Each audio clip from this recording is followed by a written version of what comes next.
cards, it happens with software. It's fine. It's fine for things to change. Change is good. Change is not bad. And that's something I struggle with in my personal life. That's another talk. So you can start today. I promise you. It's fine. Whatever it is in your mind that you have, that you think you need to do or sell, whatever it is, whether it's like, I'm going to do this thing for client. Oh my gosh. Can you would do me a personal favor, do this. Go and take over the travel industry as a niche. They're the worst websites ever. They're terrible. People are paying. Agencies they're horrible. They're so bad. Like, I would go in that niche. I would go so hard.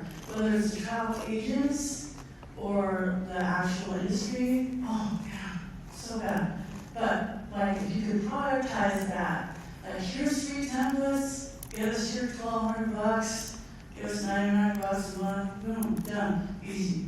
Do it, you're worth it. Market your thing. Don't hide it. Don't like be bashful about it. You know what I mean? Like, I've been telling everybody I'm coming to Dallas Fort Worth for months. And then I'm here, and here I am. And I'm continuously telling about when I leave. And then, you know, I'm not being paid to do this, but still, it's that constantly communicating with your audience. Oh yeah, wait, I needed a React developer. Forgot you did that. So many of my friends need work so badly. But they do not tell anybody that they're accepting projects. You gotta tell people that you're accepting work. Whether it's a landing page or a tweet or something private, a DM, you gotta tell people you're accepting work. So that is my realization. I will accept preguntas. Any questions? I know. I kind of talk fast. You can ask me a question about anything marketing related. I get my hourly rate is $175 an hour. You got 15 more minutes to me. So I'm just saying. So Bridget, where should I go in Dallas? You should definitely go to Dallas Arboretum Pumpkin Patch. Super cool. Any other questions? I know I'm kind of intimidating, but really I'm nice, I promise. I've already dressed so that you know that.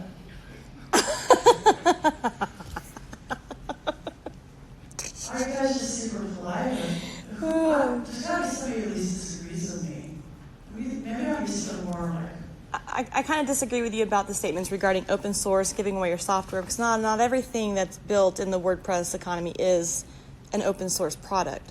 So you have a GPL license on your basic plugins and themes, but anything you develop after that does not have to be GPL compliant. Right, so have Sarah was saying, like, I was a little too broad in my painting of open source. So yes, your basic, your premium software has a GPL license, but anything that you add on to that, and your stats, that's even better, because you're paying for a service. That's fine. But I still don't think anybody's going to steal your idea. And even if they did, who does it first? I mean, maybe they're not going to do it. Maybe who actually has had an idea stolen?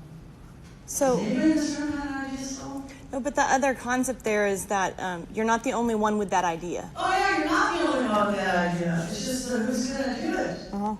It's all about executing. That's an excellent point. And you might find a collaborator. Oh my gosh, I've been wanting to build that too, but I'm stuck on this. And okay, well, I want to build it too, but I'm stuck on this. You could, That's even better. So if you talk about it, Sarah Pressler from CodeBreakMedia.com is saying, if you talk about your idea, you might even find a collaborator, which is even better. Because it could be better. Because things are always better when we're together. We're better together. That's what Jack Johnson said. I believe it. Anyone else have a question, comment, critique? Yes, sir. Did you intentionally coordinate your dress with your slide? I did not intentionally coordinate my dress with my slides. I wish that I did. Sarah was like, let's go to Old Navy. And dress look good on you. You should see my slides. That's a really cute dress. And then today I was gonna wear a shirt that says, I love a t-shirt that says, standard marketer with a horse. And then, my kind of marketing consultant was a unicorn, kind of like on a carousel pole, but maybe not the best for a WordCamp. So I decided, I'm gonna wear this dress. And I'm gonna choose a match, and it's fine, so. At any rate, it's called Agile Marketing. Bridget. Hi, Alex. Hi. Oh, that's really loud. What resources or direction would you send someone that wants to just learn a little bit and get into marketing if they don't have a strong background in that? Oh, that's an excellent question. For WordPress TV, Alex asks, what resources would you send someone who wants to get into marketing? I learned a lot from copyblogger.com for content marketing. It's funny, I was talking about this morning. I have chronic fatigue syndrome, and when I was diagnosed with it in 2005, I pretty much had to put myself on bed rest.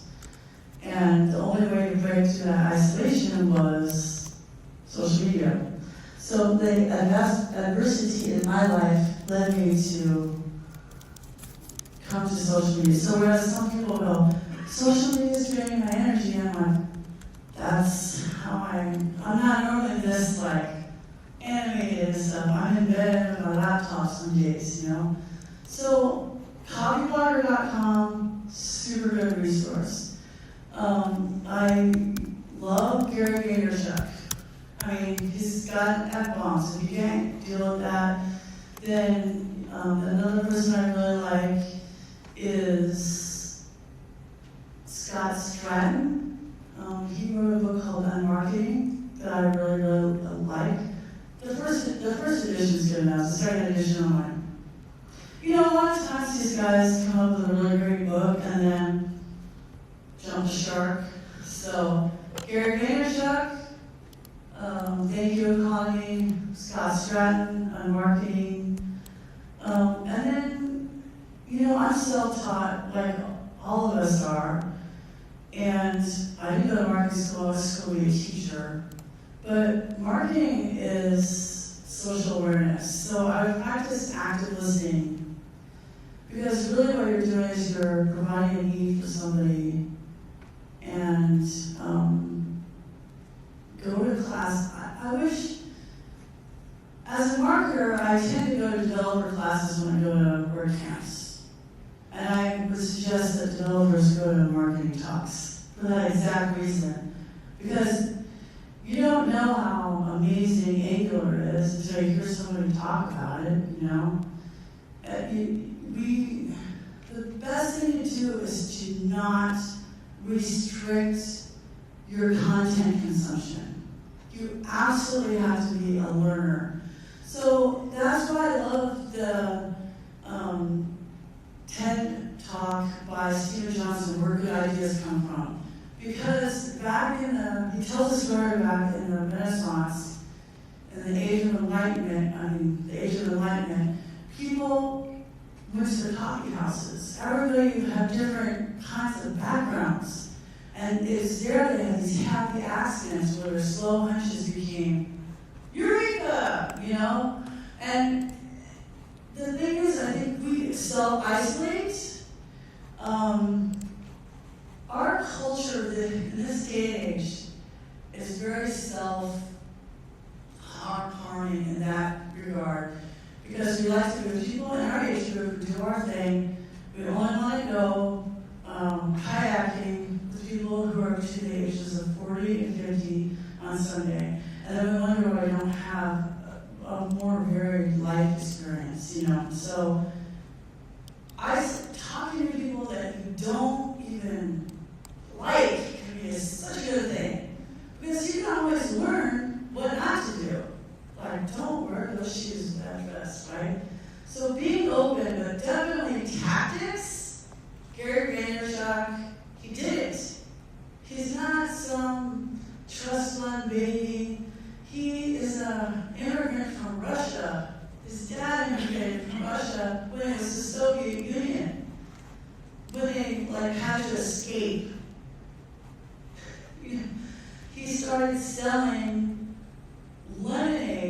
on his big wheel when he was 7 or 8 years old, and then he ended up starting a chain of lemonade stands in his neighborhood.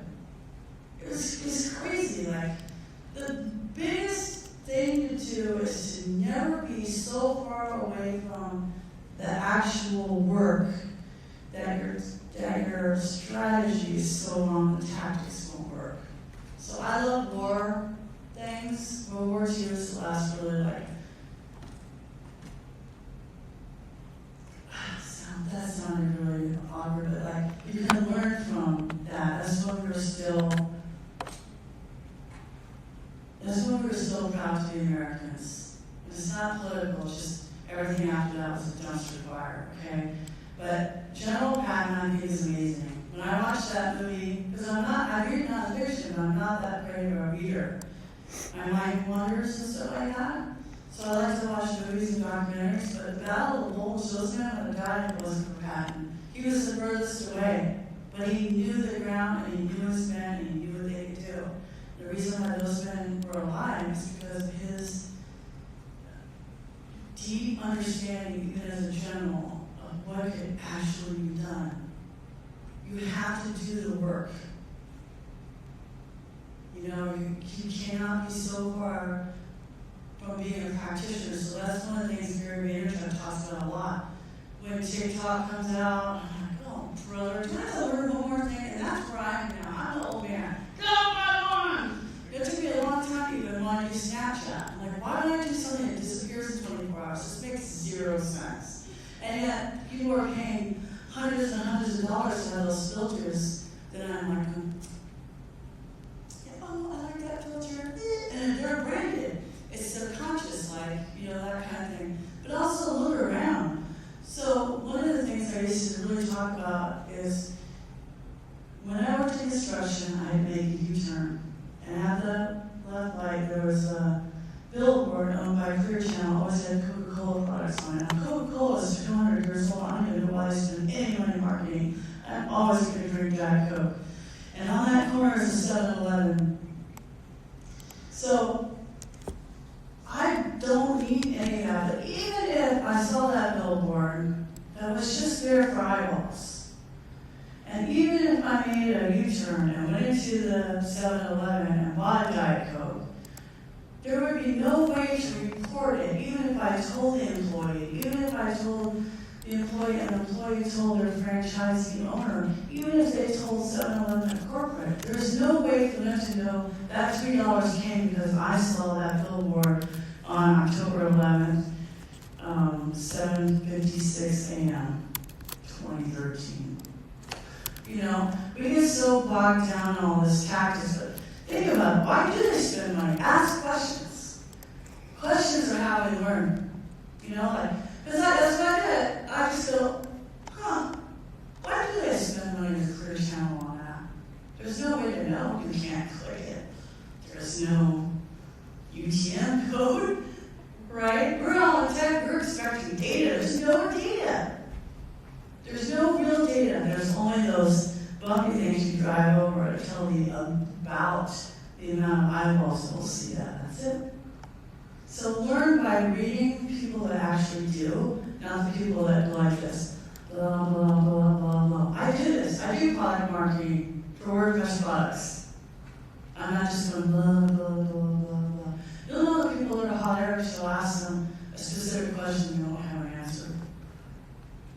Any more questions or comments? Yes, sir.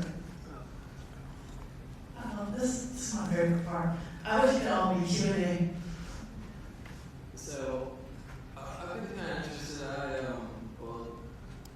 A little back on that. Sports gambling just became legal in several states. I actually live in New Orleans now. Louisiana is one of the states that is hopefully open to that. Been working on actually a website that was kind of like built with WordPress, but it has like some more PHP, like a login system and that kind of thing. But